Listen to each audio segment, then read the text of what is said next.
আমরা সফলতা অর্জন করবই এবং স্বাধীনতা অর্জন করবো ইনশাআল্লাহ। দেখুন, আমরা জানি শিক্ষা জাতির মেরুদণ্ড।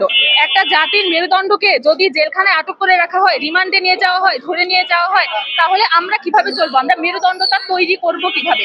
সুতরাং আমরা অবিলম্বে আমাদের সকল শিক্ষককে মুক্তির জন্য পথে নেমেছি। আমরা মূলত লেখালেখি করতেই বের হয়েছি।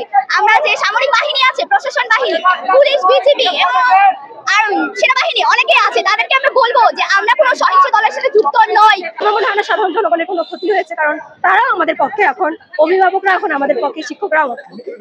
এবং আমরা আশা করছি তাদেরকে খুব তাড়াতাড়ি মুক্তি দেওয়া হবে এবং যতক্ষণ না তাদেরকে মুক্তি দেওয়া হবে এবং আমাদের মেরুদণ্ডটাকে আরো শক্ত করবার জন্য আমাদের শিক্ষকদেরকে আমাদের সাথে একসাথে চলার সাহস দেওয়া হবে, ততদিন পর্যন্ত আমরা রাজপথে থাকবো। আপনারা আমরা তুলে নিয়ে যাই না, আমাদের কাজকর্ম দেখে আমাদের প্রোটেক্ট করার ব্যবস্থা করেন, কারণ আমরা কোনো সহিংস সাথে যুক্ত নেই। কোথায় কাউকে তুলে নিয়ে যাচ্ছেন কিসের জন্য? তাকে দেখুন, চেক করুন সে কি কাজ করেছে, উপযুক্ত অ্যালিগেশন দিন, দিয়ে তারপর তাকে নিয়ে যান। আমরা কখনো তাকে বাধা দিব না। আর আমরা এটা নিশ্চিত করতে পারি, আজকে আমরা এখানে আছি, যারা আছি 99% আমরা ছাত্র, আমরা ছাত্রছাত্রী, আমরা শিক্ষার্থীরা মাঠে নেমেছি কিসের জন্য? আমাদের আন্দোলনের জন্য, আমাদের দাবির জন্য।